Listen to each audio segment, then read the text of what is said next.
नमस्कार, न्यूज की पाठशाला में आप सभी का स्वागत है। मैं हूं सुशांत सिन्हा। ये वो पाठशाला है जहां सबकी क्लास लगती है।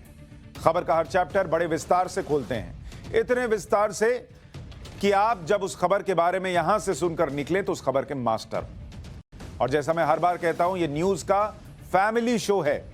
बच्चों को भी बुलाइए, उनको भी दिखाइए। खबर उनके काम की भी होगी और उनको समझ आए उस अंदाज में भी होगी। तो आइए शुरू करते हैं आज की पाठशाला।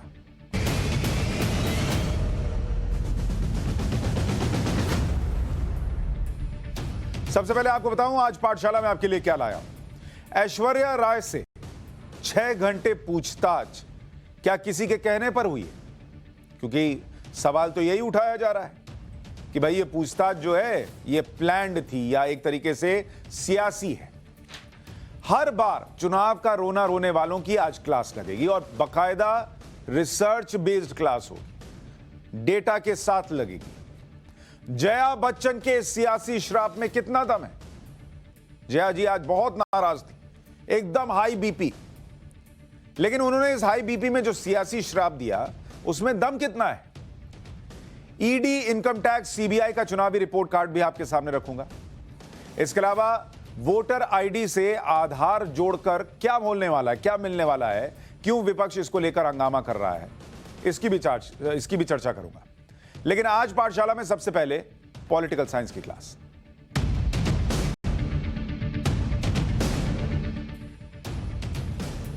पनामा पेपर्स के केस में ऐश्वर्या राय से पूछताछ हो या फिर यूपी में आयकर विभाग के छापे पड़ जाए, जब भी किसी सेलिब्रिटी या किसी नेता को किसी जांच के लिए बुलाया जाता है या किसी जांच के सिलसिले में कहीं पर छापे मारे जाते हैं, तो सबसे पहले यही कह दिया जाता है, अरे ये तो पॉलिटिक्स हो रही है, ये राजनीति हो रही है, मेरी विचारधारा उनसे नहीं मिलती इसलिए मेरे साथ ऐसा हो रहा है, मैं फलाने पार्टी की हूं इसलिए मेरे साथ ऐसा हो रहा है, मेरे रिश्तेदार फलाने पार्टी के हैं इसलिए ऐसा हो रहा है, सब बदले की मंशा से काम कर रहे हैं, चुनाव की वजह से ऐसा हो रहा है।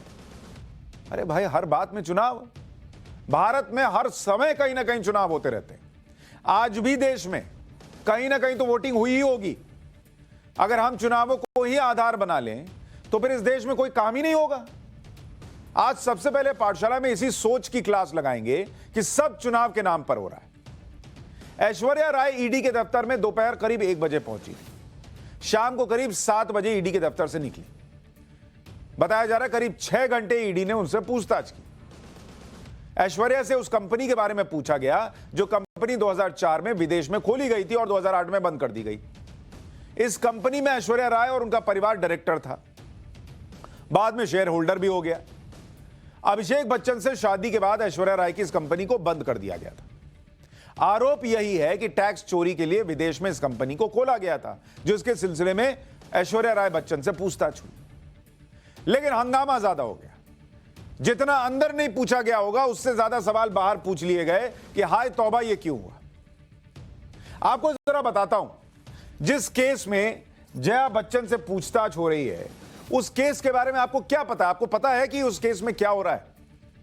जिस केस में ऐश्वर्या राय से पूछताछ को राजनीतिक कनेक्शन बताया जा रहा है, उसी पनामा केस, जिस पनामा केस की बात हो रही है,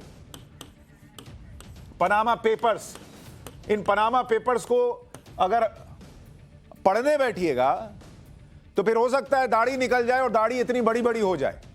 इतने पन्ने हैं इसके अंदर।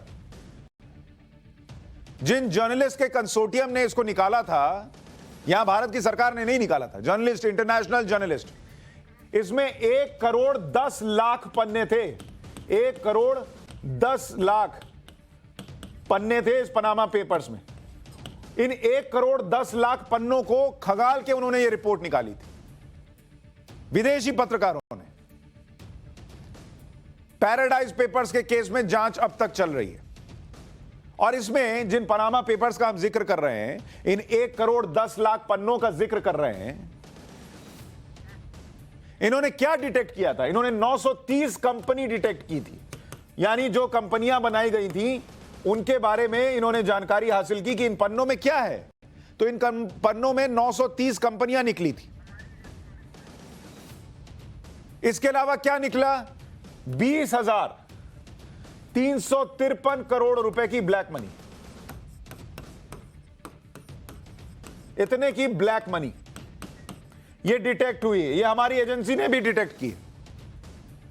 इसमें 153 करोड़ रुपए, 153 करोड़ की वसूली भी हो चुकी है कि भाई आपने ये ब्लैक मनी रखी थी, आपने इसमें टैक्स चुराया था, उसकी वसूली 153 करोड़ रुपए की हो भी चुकी।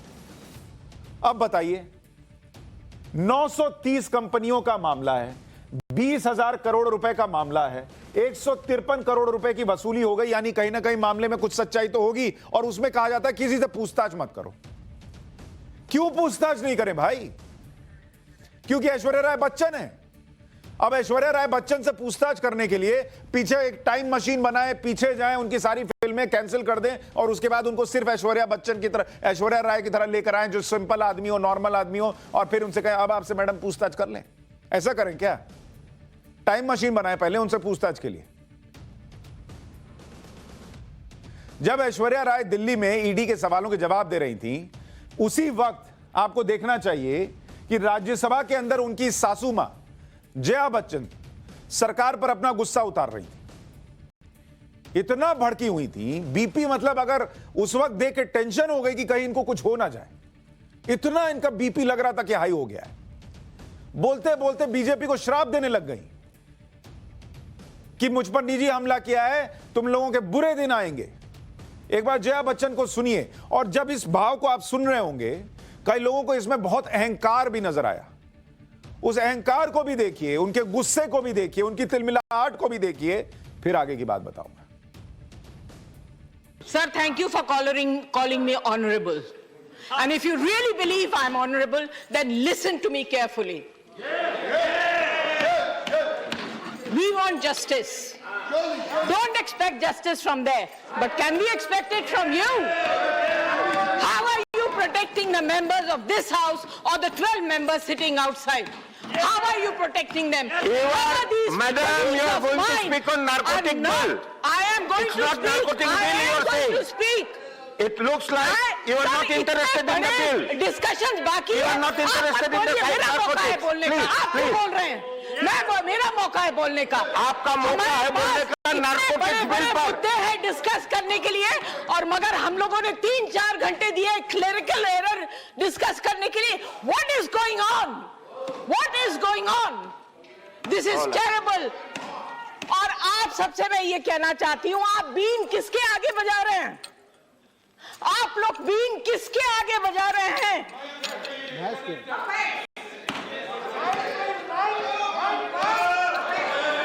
देखिए, आपके बुरे दिन बहुत जल्द आने वाले हैं। Honorable member, you are honorable member. Please address the chair. बहुत जल्दी आने वाले हैं। अगर आपके अंदर इतनी If you have भी something, please अपने address the colleagues chair. You don't have to reply to him. Sir बात भी ना करने दें। आप एड्रेस कीजिए चेयर को। भी ना बैठे। आप चेयर को एड्रेस चलाई छोड़ दीजिए हम लोगों का। आप लोग चलाइए। क्या बोल रहे हैं आप? What are you saying? Tell me what are you saying? Have the courage to stand up and speak and make such nasty remarks. I think you are not What are you interested. saying? I think you are not interested. I am calling the next sir ये member. जो बोल गए ये आप रखेंगे? I think ये जो अभी बोल के गए वो आप रखेंगे? आपका जो I बोलना expect you to take action on the comment that he made about me and my career. Please. that will be. You want to be fair? You're sitting on the chair. You don't belong to any party, sir. You do justice, or you tell the whole house and the आप entire विषय पर country बोलिए। that you don't आप believe in विषय पर justice. बोलिए। He made a personal आप remark विषय on पर me. बोलिए। आप विषय पे नहीं बोल रहे हैं। He made a आप personal विषय remark पर on me. एक शब्द भी नहीं बोल रहे हैं। How dare he do it? You have to protect If the you have to house. fight, if you have intention to fight, this is not the forum. I am very sorry. I am very sorry. I am calling the next speaker. बाप रे बाप, जया बच्चन को देख लीजिए तो आपको पता नहीं चलेगा कि राज्यसभा की कार्रवाई देख रहे हैं कि सड़क पे लड़ाई देख रहे हैं। उनको खड़ा के मौका दिया गया था कि खड़े होइए और आप बोलिए नारकोटिक्स बिल पर, और बोलना शुरू कर दी जो निलंबित हुए हैं सांसद उस पर। कोई नियम कायदा होता है कि नहीं होता है? आप जया बच्चन होंगी, आप बच्चन परिवार की बहू होंगी, लेकिन उस सदन के अंदर आप एक सांसद हैं और हर सांसद के लिए जो नियम कायदे कानून है वो आपके लिए भी हैं जया बच्चन। आप सड़क पर आपके साथ कोई सेल्फी खिंचवाने आए तो उसको धक्का देकर हटा सकती हैं। आप किसी पत्रकार को अपने आसपास से हटा सकती हैं, लेकिन संसद के अंदर के कानून आपके हिसाब से नहीं चलेंगे। और चेयर से बात करने का लहजा देखिए, ऐसा लग रहा है जैसे घर में किसी कर्मचारी की क्लास लगा रही हूं। किसी ने बगल से कुछ कह दिया तो कह रही है हाउ डेयर यू। इतना गुस्सा सिर्फ इस बात पर कि बाहर जो हो रहा था वो आपको पच नहीं रहा है। पच तो देश को भी नहीं रहा है कि बच्चन परिवार का नाम कैसे पनामा पेपर्स में निकल आया। गुस्सा तो देश की जनता को होना चाहिए था। ऐश्वर्या राय बच्चन को दिल्ली बुलाकर 6 घंटे ईडी ने पूछताछ कर ली तो कुछ नेताओं की तरफ से यही कहा गया कि क्योंकि ऐश्वर्या राय जया बच्चन की बहू हैं और जया बच्चन समाजवादी पार्टी की सांसद हैं, इसलिए यूपी चुनाव की वजह से एजेंसीज ऐश्वर्या राय के पीछे पड़ गई। तो अब क्या ईडी लिस्ट बनाएगी कि पहले पूछताछ करने के पहले कौन किसका चाचा है, कौन किसका भतीजा है, कौन किसका मौसा है और कौन किसकी फूफी है? फिर पूछताछ होगी और उसमें कौन किसके पार्टी में निकल रहा है। किसी मीडिया हाउस के यहां पूछताछ के लिए चले जाइए, अरे हम सरकार के खिलाफ दिखाते हैं इसलिए हमारे साथ ऐसा हो रहा है। किसी नेता के यहां चले जाइए, अरे हम ऑपोजिशन में इसलिए ऐसा हो रहा है। तो बंद कर दीजिए ईडी, फिर इनकम टैक्स बंद कर दीजिए या बोल दीजिए कि सिर्फ हम लोग जैसे आम लोगों के ऊपर ही कुछ ना कुछ होगा, कार्रवाई होगी, इन लोगों को नहीं छूना है। अरे देश के कायदे कानून से ऊपर है क्या आप लोग? गजब किए हुए हैं। और ऐश्वर्या राय बच्चन से पूछताछ उनको 3 महीने पहले भी बुलाया था, तब तो कोई यूपी चुनाव नहीं था। अभिषेक बच्चन को भी बुलाया था, अमिताभ बच्चन से भी पेपर मांगे थे कि बताइए क्या क्या कंपनी बनाई थी। पाकिस्तान में एक प्रधानमंत्री की कुर्सी चली गई। जिन पनामा पेपर्स का जिक्र कर रहा हूं, इन्हीं पनामा पेपर्स पर, इन 1 करोड़ 10 लाख पन्नों की रिपोर्ट पर पाकिस्तान में नवाज शरीफ की कुर्सी चली गई। भगोड़े बनकर बाहर विदेश में बैठे हुए हैं और यहां इंडिया में पूछताछ करने के लिए बुला दीजिए तो लोगों का बीपी हाई हो जाता है। अरे बीपी हाई करना था तो पहले सोचना था। एक तरफ ऐश्वर्या राय से ईडी की पूछताछ, इससे पहले समाजवादी पार्टी के नेताओं पर आयकर के छापे, फिर अखिलेश यादव प्रियंका गांधी का फोन टैपिंग का आरोप। विपक्ष की दलील है कि यूपी में चुनाव की वजह से यह सब हो रहा है। ऐश्वर्या राय ईडी के दफ्तर भी नहीं पहुंची थी कि उससे पहले ही विपक्ष ने इसे यूपी चुनाव से जोड़ दिया। शिवसेना सांसद प्रियंका चतुर्वेदी ने कहा कि जया बच्चन समाजवादी पार्टी की सांसद हैं, इसलिए ऐश्वर्या को ईडी ने समन भेजा। राहुल गांधी ने फोन टैपिंग को लेकर लोकतंत्र पर हमला बता दिया। एक बार सुनिए, फिर आगे की बात बताता हूं। फोन टेप किए जा रहे हैं उनके और तमाम लोगों के फोन टेप किए जा रहे हैं और सेंट्रल एजेंसीज का भी वो पूरा पेगासस का मामला था, वो इंटरनेशनल मामला था। किसी और देश में हिंदुस्तान का डेटा रखा गया था, उसकी चर्चा नहीं होने दी। तो ये पूरा लोकतंत्र पर आक्रमण हो रहा है, नॉन स्टॉप हो रहा है, इसलिए हम यहाँ लड़ रहे हैं। जिस तरीके से ईडी, आईटी और अब एनसीबी भी जुड़ चुकी है, हवाला दे देकर इलेक्शन के टूल किट में इन्होंने अपना लिया है। तो एक है पब्लिसिटी और एक है आईटी जिसका इस्तेमाल करते हैं। आज ही जया बच्चन जी जो समाजवादी पार्टी से जुड़ी हैं, उनके परिवार में भी ईडी नोटिस आया है। तो आप समझ सकते हैं कि बौखलाहट की हदें इतनी पार हो चुकी हैं। वो जानते हैं कि सत्ता मुक्त होने वाले हैं, इसलिए इस तरीके की कार्रवाई कर रहे हैं। फोन टैपिंग हो रही है, कह दिया तो हो रही है। कोई सबूत नहीं, कोई वजह नहीं कि कैसे मान ले कि फोन टैपिंग हो रही है। नहीं, हमने कह दिया फोन टैपिंग हो रही है तो देश मानेगा, क्योंकि हमने कह दिया। अखिलेश यादव ने कह दिया तो कह दिया, राहुल गांधी ने कह दिया तो कह दिया। अभी कुछ दिन पहले कह रहे थे कि पेगासस से सब पे जासूसी कर रहे हैं। अरे मन बनाओ, फोन टैपिंग कर रहे हैं कि पेगासस से जासूसी कर रहे हैं? मन ही नहीं बन रहा है। जिसमें जो मन किया वो बोल दिया। देश ना हुआ, अपनी पर्सनल डायरी हो गई। जब रात में जो मन आया वो लिख दिया, छाप दिया, और हम मानते चलें कि सही बोल रहे होंगे। और हर बात में चुनाव, भारत चुनावों का देश है, यहां हर वक्त कहीं ना कहीं चुनाव होते रहते हैं। कल ही कोलकाता नगर निगम के चुनाव की वोटिंग हुई थी। क्या करें? फिर किसी से पूछताछ ना करें क्योंकि वहां वोटिंग चल रही है। कल ही गुजरात में पंचायत चुनाव के लिए वोटिंग हुई। आज बोल रहा था ना कि कहीं ना कहीं वोट पड़ रहा होगा। छत्तीसगढ़ में नगर निकाय चुनाव के लिए वोटिंग हुई है। 12 दिसंबर को बिहार में पंचायत चुनाव कंप्लीट हुए थे। 27 दिसंबर से बिहार में जिला परिषद के चुनाव होने हैं। 24 दिसंबर को चंडीगढ़ नगर निगम के चुनाव की वोटिंग है। 21 दिसंबर को महाराष्ट्र में नगर पंचायत चुनाव की वोटिंग है। फरवरी में महाराष्ट्र में 15 नगर निगम और 25 जिला परिषद की वोटिंग होनी है। फरवरी मार्च का महीना आएगा तो यूपी, उत्तराखंड, पंजाब, गोवा और मणिपुर में विधानसभा चुनाव है। अप्रैल 2022 का आएगा तो दिल्ली नगर निगम के चुनाव है। नवंबर दिसंबर का महीना अगले साल आएगा तो हिमाचल प्रदेश और गुजरात के विधानसभा चुनाव होंगे। तो क्या करें? इन चुनावों के बीच आपसे लिखवा के ले जाएं कि अब थोड़ा समय बचा है सर, क्या आपसे पूछताछ के लिए आ सकते हैं?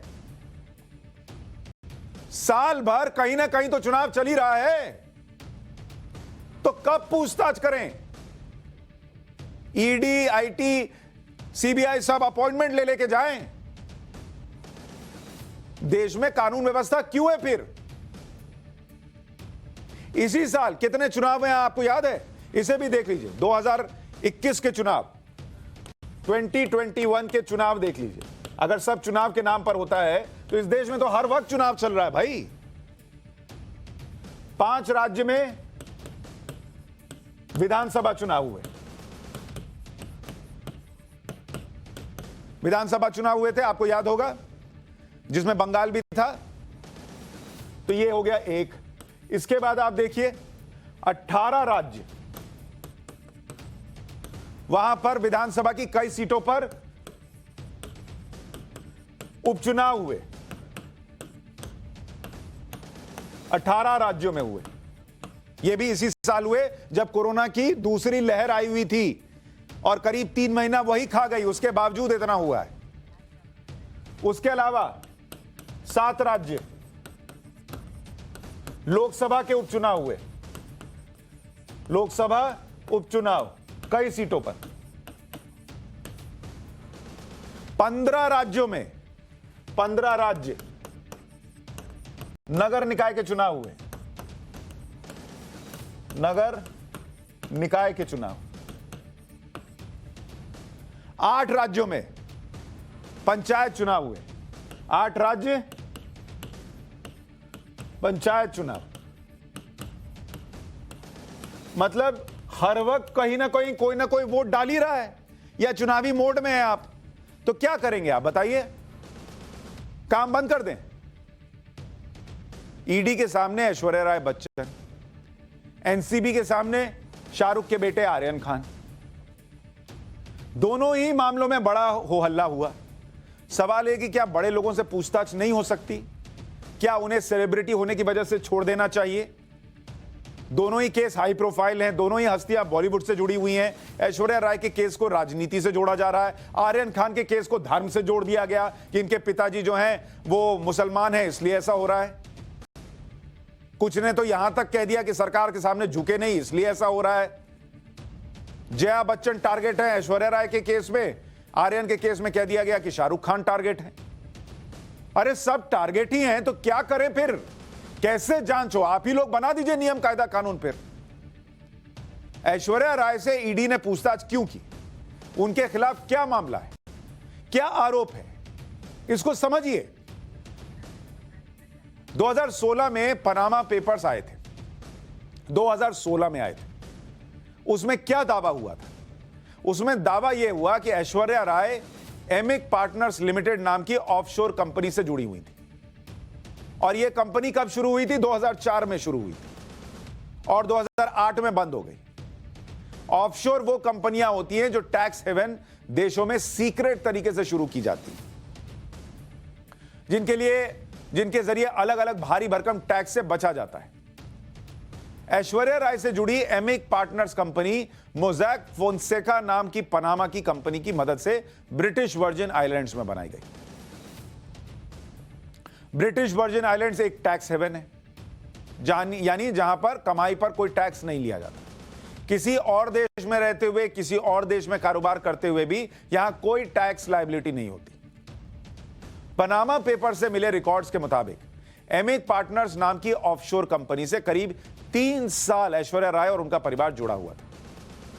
यह कंपनी $50,000 यानी आज के करीब 38 लाख रुपए की शुरुआती पूंजी से ब्रिटिश वर्जिन आइलैंड्स में मोज़ैक फोंसेका की मदद से रजिस्टर की गई। मई 2005 में एमिक पार्टनर्स कंपनी में ऐश्वर्या राय, उनके पिता कृष्णा राय, उनकी मां वृंदा राय और उनके भाई आदित्य राय डायरेक्टर बने। कंपनी में ऐश्वर्या और उनके परिवार के चारों डायरेक्टर में हर एक के पास कंपनी के 12,500 शेयर थे और हर शेयर की कीमत $1 थी। जून 2005 में ऐश्वर्या के परिवार की दुबई में मीटिंग हुई और यह तय हुआ कि ऐश्वर्या और उनकी मां कंपनी में डायरेक्टर नहीं, शेयर होल्डर होंगी। दस्तावेजों से यह भी खुलासा हुआ कि नाम सीक्रेट रखने के लिए ऐश्वर्या राय का नाम कंपनी के कागजों में मिस ए राय करने का फैसला हुआ था। यह दस्तावेज दावा करते हैं। ए यानी ऐश्वर्या। अभिषेक बच्चन से 2007 में शादी के बाद 2008 में ऐश्वर्या राय की इस कंपनी को बंद करने की प्रक्रिया शुरू हो गई। 2008 में इस कंपनी को दुबई की एक कंपनी ने $1,500 में खरीद लिया। अब आरोप यह है कि ये जो कंपनियां बच्चन परिवार से जुड़ी हुई 4 कंपनियां बताई जाती हैं, ये कंपनियां तो थी बड़ी छोटी छोटी, लेकिन बिजनेस बहुत बड़ा बड़ा कर रही थी, बड़े बड़े शिप्स के बिजनेस कर रही थी, यह आरोप लगता है। तो जब आपका पैसा ही इतना था तो इतना बड़ा बड़ा बिजनेस कैसे कर रहे थे, यह आरोप लग रहा है। और इन्हीं आरोपों के आधार पर ईडी ने ऐश्वर्या राय को बुलाकर पूछताछ। क्या क्या सवाल किए गए यह भी हम आपको बताते हैं। ऐश्वर्या से ईडी के जांच अधिकारियों ने पूछा कि क्या साल 2004 में आप और आपका परिवार ब्रिटिश वर्जिन आइलैंड में अमीक पार्टनर्स फर्म को स्थापित करने के लिए पनामा की लॉ फर्म मोज़ैक फोंसेका के संपर्क में थे? क्या कंपनी की पेड अप कैपिटल 38 लाख रुपए ही थी? शेयर होल्डर्स कौन थे? क्या एमिक पार्टनर्स कोई कारोबार करती थी? क्या एमिक पार्टनर्स की कोई मीटिंग हुई थी? क्या आप शेयर होल्डर से डायरेक्टर बन गई? आपने कंपनी के रिकॉर्ड में अपना नाम ऐश्वर्या राय की जगह ए राय क्यों लिखा? अभिषेक बच्चन से शादी के 1 साल बाद कंपनी बेच दी गई, क्या आप यह जानती हैं? क्या जिस कंपनी की पेड अप कैपिटल 38 लाख थी उसे 1,13,000 में कैसे बेचा गया, ऐसा क्यों? ऐसे तमाम बातें जो हैं वो पूछी और बड़े बेसिक से प्रश्न है। इसमें इतना बीपी हाई करने वाला कुछ पूछा ही नहीं गया। उधर कुछ पेपर आए और उसमें कुछ सवाल बनते हैं, वो सवाल बुला के पूछ लिए गए। अगर सब दूध की तरह साफ है तो क्या दिक्कत है भाई? इन सवालों के जवाब देने में क्या दिक्कत है? पनामा पेपर्स 2016 में आए थे। ऐश्वर्या राय का नाम तभी आ गया था, इसलिए सवाल पूछे जाने का कोई तुक ही नहीं है। जब ये केस नया नहीं है, कोई जांच नई शुरू हुई है, तो फिर यूपी चुनाव से कैसे जुड़ गई? साल 2016-17 से ईडी इस केस की जांच कर रही है। पहले भी ईडी ने बच्चन परिवार को नोटिस जारी किया। विदेशों से आए पैसे के बारे में जानकारी मांगी गई थी। बच्चन परिवार पहले भी कुछ दस्तावेज ईडी को सौंप चुका है। सूत्रों के मुताबिक ऐसे ही एक केस में ईडी अभिषेक बच्चन से भी पूछताछ कर चुकी है। पनामा पेपर्स टैक्स केस की जांच के लिए सरकार ने मल्टी एजेंसी ग्रुप बनाया था। इस ग्रुप में सीबीडीटी भी है, ईडी भी है, आरबीआई भी है, एफआईयू के अधिकारी भी शामिल है। तो कैसे होगा यह बताइए कि यह उत्तर प्रदेश चुनाव से जुड़ा हुआ है? और अगर एक पैसे के लिए सोचिए, उत्तर प्रदेश चुनाव में जया बच्चन को परेशान करके क्या मिल जाएगा? जया बच्चन खुद उत्तर प्रदेश में चुनाव जीत सकती हैं क्या? अगर जीत रही होती तो लोकसभा में नहीं होती, राज्यसभा में क्यों होती? कोई चुनाव उन्होंने लड़ा नहीं है, तो जया बच्चन को टारगेट करके क्या मिल जाएगा, मुझे यह बताइए। एक नागरिक के तौर पर सोचिए, क्या हम संस्थाओं को सिर्फ इसीलिए सवालों के घेरे में लाकर खड़ा कर देंगे क्योंकि हमारा अपना अपना पॉलिटिकल फायदा है? आज आपको यह भी जानना चाहिए कि पनामा पेपर्स क्या थे। ये 2000 पनामा पेपर्स जिनका इतना जिक्र हो रहा है, ये थे क्या भाई? 2016 का साल था, 2016। पनामा की एक लॉ फर्म मोज़ैक फोंसेका, ये लॉ फर्म थी वहां की लॉ फर्म। 40 साल का रिकॉर्ड लीक हो गया इसी का, मोज़ैक फोंसेका का। मोज़ैक फोंसेका की सीक्रेट फाइल्स के करीब 1 करोड़ 10 लाख पन्ने, जो मैं आपको बता रहा था, 1 करोड़ 10 लाख पन्ने, ये लीक हो गए। और यहीं से खुलासा हुआ जब ये पन्ने लीक हो गए, वरना बाहर नहीं आती ये बातें। इसमें उन लोगों का पता चला था जिन्होंने दुनिया भर के टैक्स हेवन में ऑफशोर कंपनियां बनाने के लिए मोज़ेक फोंसेका को पैसे दिए थे, इस कंपनी को पैसे दिए थे। पैसा इसको दिया जाता था, सेटअप ये करता था। मोज़ेक फोंसेका से जुड़ी ऑफशोर कंपनियों के रिकॉर्ड में करीब 500 भारतीयों का नाम था। 500 भारतीय इसमें नाम निकल कर आए थे। अब ये 500 भारतीयों का चेक कर लीजिए, किसका किसका किस पार्टी से कनेक्शन है और कहां कहां चुनाव है, तब पूछताछ कीजिए। इन्हीं 500 में ऐश्वर्या राय बच्चन और अमिताभ बच्चन का भी नाम था। आज ही एक और आंकड़ा पता चला। भगोड़े विजय माल्या और नीरव मोदी का नाम आपने सुना है? विजय माल्या और नीरव मोदी, इनका नाम तो आपने सुना होगा। नीरव मोदी, इन दोनों की संपत्ति बेचकर सरकार ने 13,109 करोड़ रुपए वसूले। अब आप ये बताइए कि क्या इन लोगों को भी छोड़ देना चाहिए था? विजय माल्या, नीरव मोदी, इनका किसी ना किसी से कोई ना कोई कनेक्शन है, और निकल छोड़ देते तो ये 13,109 रुपए कहां, 109 करोड़ रुपए कहां से आते? विजय माल्या और नीरव मोदी दोनों ने बैंक का 22,585 करोड़ रुपया, इतना करोड़ रुपया जो है ये इन्होंने गबन किया था, नुकसान किया था। यह इन्वेस्टमेंट डायरेक्टरेट, इसी ईडी ने 18,170 करोड़ रुपए की संपत्ति, यानी 80% से ज्यादा करोड़ की संपत्ति जो है जब्त की थी विजय माल्या और नीरव मोदी की। इसी ईडी ने किया था। जब मन आया, वाह वाह, ईडी ने बड़ा अच्छा काम किया, इनकी संपत्ति जब्त कर दी, देश को 13,000 लौटा दिए, 13,000 करोड़। जब मन आया, ईडी तो इनके चाबी भरने से चल रही है। 9,371 करोड़ रुपए की संपत्ति बैंक को ट्रांसफर कर दिए गए थे। और आज जो नेता ईडी को गाली दे रहे हैं, उनको सोचना चाहिए कि ये क्या काम कर रही है। आप लेकर आते थे क्या ये 13,109 करोड़ रुपए? टैक्स हेवन देशों में फर्जी कंपनी के जरिए टैक्स बचाना कोई नई बात नहीं है। हर देश में सुपर अमीर की कैटेगरी में आने वाले लोग ऐसे हथकंडे अपनाते हैं। यह जाना पहचाना और आजमाया हुआ तरीका है। इसी वजह से अमीर और गरीब की खाई बढ़ रही है। एक रिपोर्ट है, वर्ल्ड इन इक्वालिटी यानी असमानता, इनइक्वालिटी मतलब रिपोर्ट 2022।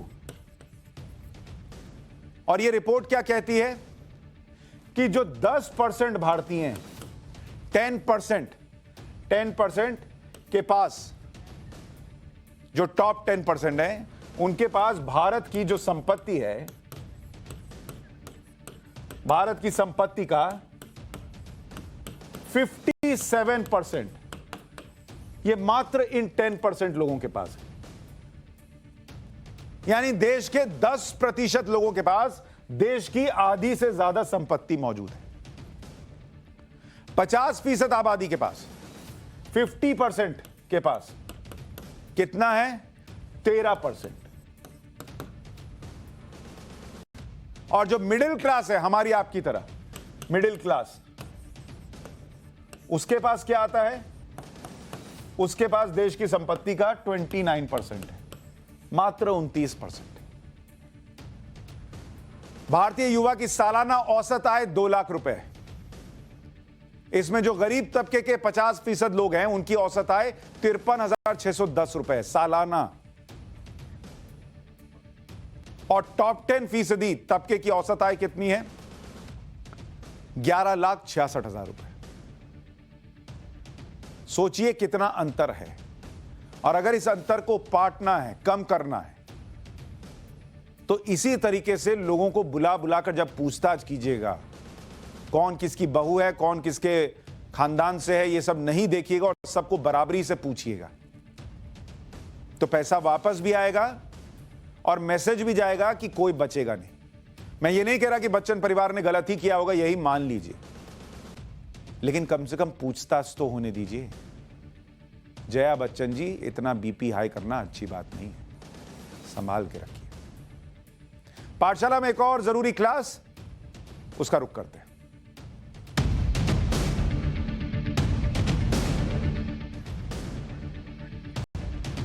5 राज्यों के विधानसभा चुनाव से ठीक पहले चुनाव सुधार से जुड़ा एक अहम बिल आया और आज लोकसभा में पास भी हुआ। विपक्ष ने बहुत हंगामा किया। कल राज्यसभा में यह बिल पेश होगा। बिल का नाम है चुनाव अधिनियम संशोधन विधेयक 2021। इस बिल का नाम याद रखिए। बहुत इंपॉर्टेंट बात बता रहा हूं, इस न्यूज को सुनिएगा। इसका नाम है चुनाव अधिनियम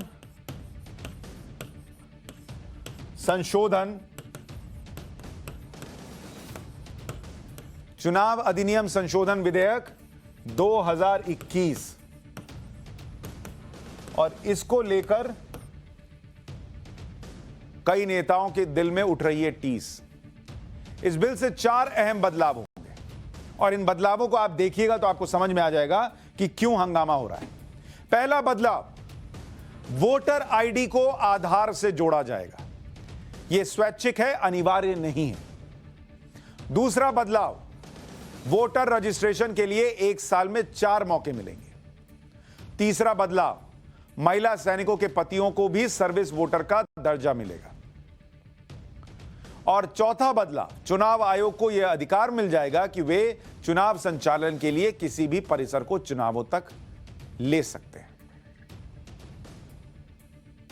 सबसे प्रमुख बात यह है कि अब 18 साल हो गई और 18 साल पार होने के बाद भी अभी का सिस्टम ऐसा था कि आपका नाम सूची में नहीं डाल सकते हैं। आप 1 साल रुकना पड़ता था।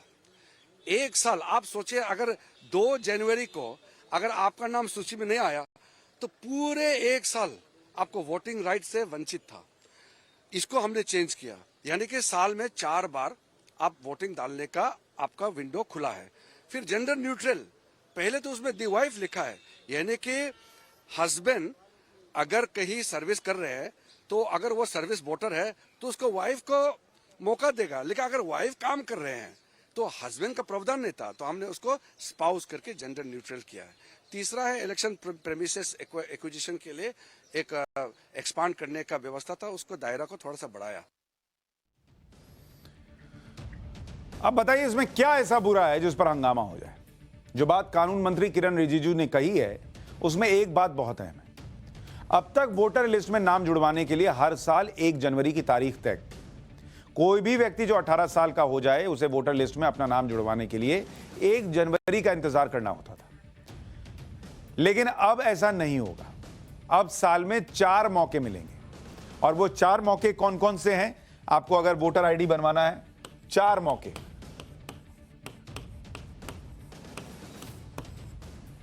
पहला 1 जनवरी, 1 जनवरी को जाइए वोटर आईडी बनवाइए। नहीं बनवा पाए 1 अप्रैल, उसके बाद 1 जुलाई और फिर 1 अक्टूबर। यानी साल भर में आपके पास पूरा मौका है कि आप अपना वोटर आईडी बनवा सकते हैं। और जिस देश में साल भर चुनाव चलता रहता है, अब आपके यहां साल भर नहीं होगा लेकिन जहां भी है आप अपना वोट दे सकते हैं। वोटर लिस्ट अपडेट होती रहेगी।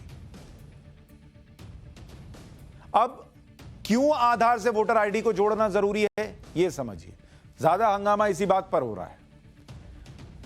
फर्जी वोटिंग को रोकने के लिए, वोटर आईडी की डुप्लीकेसी को खत्म करने के लिए, इलेक्शन डेटाबेस को मजबूत करने के लिए यह किया जा रहा है कि आप वोटर आईडी को आधार से जोड़ दीजिए। क्योंकि एक व्यक्ति के अलग अलग जगहों पर पंजीकरण के झंझट को खत्म करने के लिए यह बहुत अहम है। इलेक्ट्रॉनिक वोटिंग की दिशा में अहम कदम है।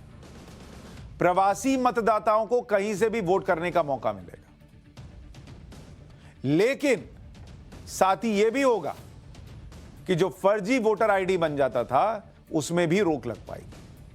अब कुछ लोगों को यह बात क्यों हजम नहीं हो रही, यह समझ से परे नहीं है। आप समझ सकते हैं। वोटर आईडी को आधार से जोड़ने के फायदे को उदाहरण से समझिए।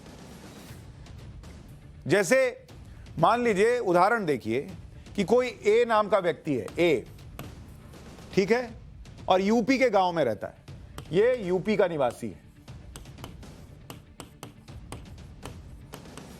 ये ए उसका नाम है, ये ए ऐश्वर्या वाला ए नहीं है, ये कोई और है। गांव की वोटर लिस्ट में उसका नाम है, पर ए लंबे समय से शहर में रह रहा है। जैसे कई बार होता, हम लोग जैसे बिहार से यहां आ गए, या बिहार में ही कोई गांव में ना हो के शहर में आ जाए, पटना में मान लीजिए आ जाए नौकरी के लिए, या यूपी में है तो लखनऊ आ गया मान लीजिए, शहर के वोटर लिस्ट में भी उसका नाम दर्ज है। दोनों जगहों पर ए का नाम वोटर लिस्ट में दर्ज है। आधार से वोटर आईडी के लिंक होते ही ए का नाम किसी एक ही वोटर लिस्ट में रह पाएगा, यानी ए सिर्फ एक जगह पर वोट दे पाएगा, अब वो दो जगह वोट नहीं दे सकता। अब ये बात देश के लिहाज से कितनी इंपॉर्टेंट है आप सोचिए कि वोटर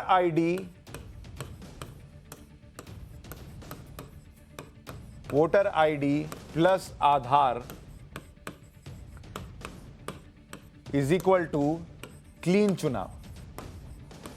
मतलब अब आप चुनाव में धांधली की गुंजाइश को और कम कर रहे हैं। आंध्र प्रदेश और तेलंगाना में ऐसा प्रयोग हुआ था 2018 में, 2018 तेलंगाना विधानसभा चुनाव हुए। 2,83,00,000 वोटर्स में से 27 लाख वोटर्स के नाम वोटर लिस्ट से डिलीट किए गए। 27 लाख, सोचिए डुप्लीकेसी कितनी थी। इन लोगों के नाम 27 लाख लोगों के नाम 2-2 बार 3-3 बार थे। प्रयोग क्या हुआ था, वोटर आईडी और आधार को जोड़ा गया, 27 लाख नाम उड़ गए। अब आप सोचिए 27 लाख वोट कितनी बड़ी संख्या है सरकार बनाने और गिराने को लेकर, किसी को जिताने और हराने को लेकर। इसी तरीके से आंध्र प्रदेश में हुआ। 3,71,00,000 वोटर्स में से 20 लाख नाम हट गए जब आधार और वोटर आईडी को जोड़ दिया गया। 20 लाख। लेकिन चुनाव सुधार बिल के विरोध में विपक्ष के तर्क है।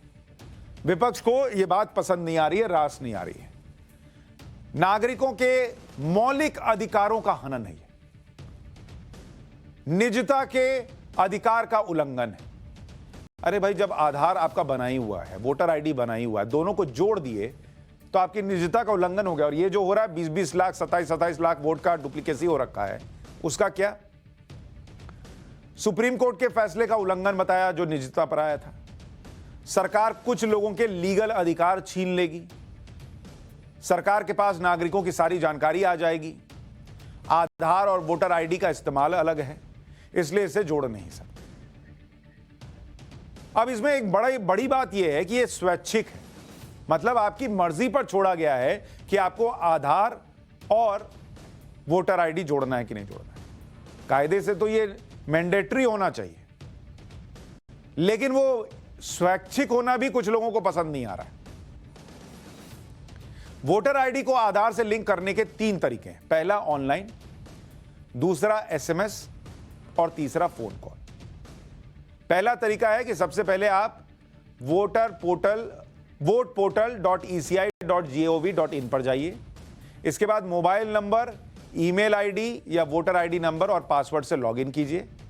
आपकी स्क्रीन पर एक नया पेज पॉपअप होगा। यहां अपना राज्य, जिला, व्यक्तिगत जानकारी जैसे नाम, जन्मतिथि, पिता का नाम आदि वगैरह भर दीजिए। सारी जानकारी देने के बाद सर्च बटन पर क्लिक कीजिए। अगर आपकी तरफ से दी गई जानकारी सही है तो डिटेल स्क्रीन पर आ जाएगी। इसके बाद फीड आधार नंबर पर क्लिक कीजिए। एक पेज आपकी स्क्रीन पर खुलकर आ जाएगा। यहां आपको आधार कार्ड पर लिखे नाम समेत अन्य जानकारियां देनी है। एक बार सारी जानकारी फीड करने के बाद क्रॉस चेक कर लीजिए और फिर सबमिट दबाइए, हो गया। इस तरह आपका वोटर आईडी और आधार कार्ड लिंक हो जाएगा। दूसरा है कि आधार कार्ड और वोटर आईडी को लिंक करने के लिए आधार नंबर जो आपका है उसको 166 या 51969 51969 पर एसएमएस कर दीजिए, हो गया। तीसरा तरीका है फोन कॉल के जरिए। किसी भी वीकडे पर, यानी मंडे से फ्राइडे तक, सुबह 10 बजे से शाम 5 बजे के बीच 1950 नंबर पर कॉल कर लीजिए, हो गया। लेकिन यह हो गया कुछ लोगों को पसंद नहीं आ रहा, क्योंकि वो हो गया तो उनका भी काम हो गया, ये दिक्कत है। तो देश के लिहाज से ये कर लीजिए, स्वैच्छिक है लेकिन कीजिए, अच्छा रहेगा। जितना डेटा रिडेंडेंसी नहीं होगी, या जितना डेटा जो है वो कॉपी नहीं होगा, उतनी चीजें बेहतर हो जाएंगी। पता नहीं आपके नाम का कौन और कहां इस्तेमाल कर रहा हो। और इसलिए जो जानकारी दी है इसको शेयर भी कीजिए, देश को जागरूक कीजिए। एक छोटा सा ब्रेक ले रहा हूं, जल्द लौट।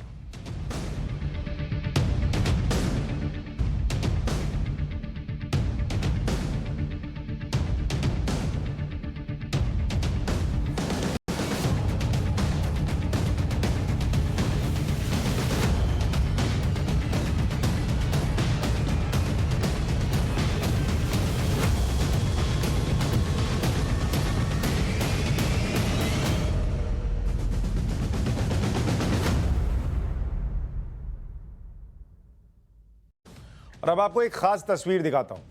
आजादी के अमृत महोत्सव के तहत राजधानी लखनऊ में भव्य लाइट एंड साउंड शो और ड्रोन डिस्प्ले का कार्यक्रम हुआ। इस कार्यक्रम में आजादी की कहानियों को ड्रोन के जरिए बताया और दर्शाया गया। कार्यक्रम में सीएम योगी खुद मौजूद थे। तो ये उस वक्त की तस्वीर आप देख रहे हैं।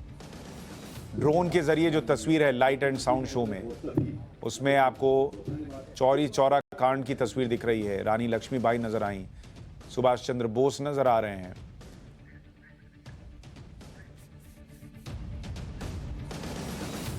एक और छोटा सा ब्रेक।